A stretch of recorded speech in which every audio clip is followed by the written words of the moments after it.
I'm ready. Let's do this.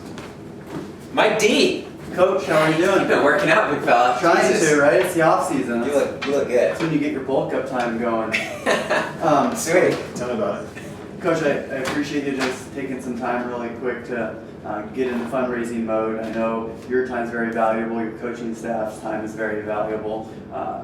What I need you to do today is just quickly introduce the fundraiser, why we're doing this, ultimately why you want to make $5,600, Right. and introduce me to your staff, gain some of their buy-in that I'm a legit guy and that I'm here for you guys Right. and for the program. Right. And then I'll explain the details and we'll hash it out as a program. Okay. Thanks, Coach. All right.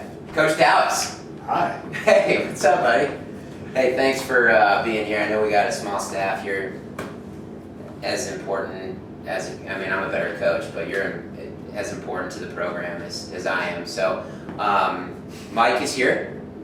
We're going to go over the details, okay, of the fundraiser, and it's just extremely important. I've met with you before.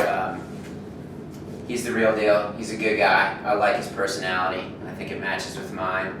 And we're just going to kind of go over, why we're doing this. Our goal, just so you know, is $5,500. We want to get some food. We want to raise some money for road trips. Okay, we want to raise some money for team bags, nets, and kids gear. So all that stuff, I think, is pretty important. So let's do this. Thanks, Coach. Appreciate it. Coach, how you doing today? Good. Like Coach Miller said, I appreciate your time. I know you take your role in your job seriously, and this is important to you and your program. And I just want to let both of you know I'm committed to your success. I love doing what I do. I love working with coaches and the athletes and building brand recognition and pride in the community. So again, thank you for the opportunity to get things rolling and to raise you that $5,600 you guys are in need of. What we'll go over today is there's two main functions of our fundraiser. And Coach Miller and I have spoke about this in the past. Really, it's setting up the expectations and the execution.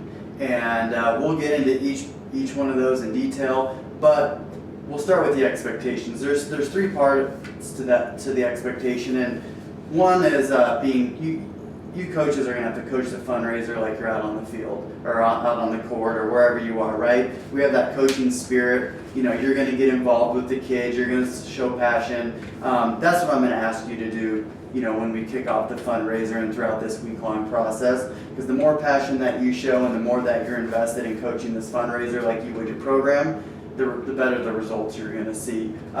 Secondly, we're going to talk about how we get both of you coaches 100% involved and how we get the athletes 100% involved. Now, Coach Dallas, I know you're big on team unity. What do your practices and your games look like as far as unity right now? As far as unity? Mm-hmm. Well, we all look the same. we wear the same warm-up tops.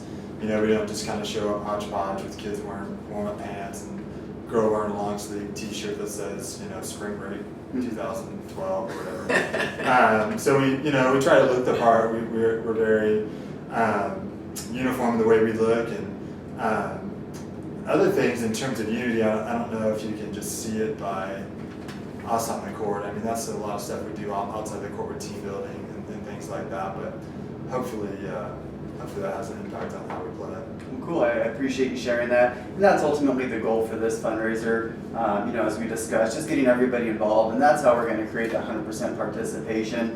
You talked about how you want to do it on the court. We're going to outline how we're going to do it here during the fundraiser.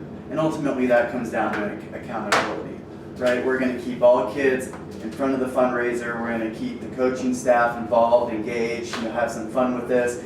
But this is what makes or breaks the fundraiser is, can we hold our kids accountable? Can we have the right type of conversations to lead them in the direction we need them to raise that money for your program? Like Coach said earlier, right, we're talking about $5,600 for some bus treats, for some court nets, some things that we need. How you call them treats. Right? That's great. Some goodie bags, Goodie bags. If you guys need to get the little twist ties and tie them up and make them pretty if you have a team mom, I encourage anything that, gets those girls excited. Right. Coach likes to do that. Yeah. Hey, That's you gonna know, whatever you do, you know, after 10 p.m., I'll leave you alone. Okay, cool. So I know that's important to you, and you know, Coach, ultimately as a program, I know those things are broken down per cost and per, you know, what you want to raise. But what does that mean as a whole program? What does what mean? Raising No. those funds, and what does that do for you? Not just to get treats, but what does that do overall? I just think that if you want to win, you have to play the part. You know, this game is mental, and I want them to step off the bus if we're on a road trip and feel good about themselves and look like a team and have all the nice stuff and visualize us being successful. So that's what this means. I believe that the most successful programs in the state have the resources to be successful, and that's why we're doing it. I appreciate you sharing that. And that, with that being said, ultimately to raise those funds, I mean, we're looking at each kid selling 30 boxes of cookies. That's going to be their goal. That's going to be their fair share, and that's really what we need to accomplish for, you know, these items to be purchased. Here are the order forms. I got a question for you. Sure, Coach. 30 is the fair share. Is that realistic?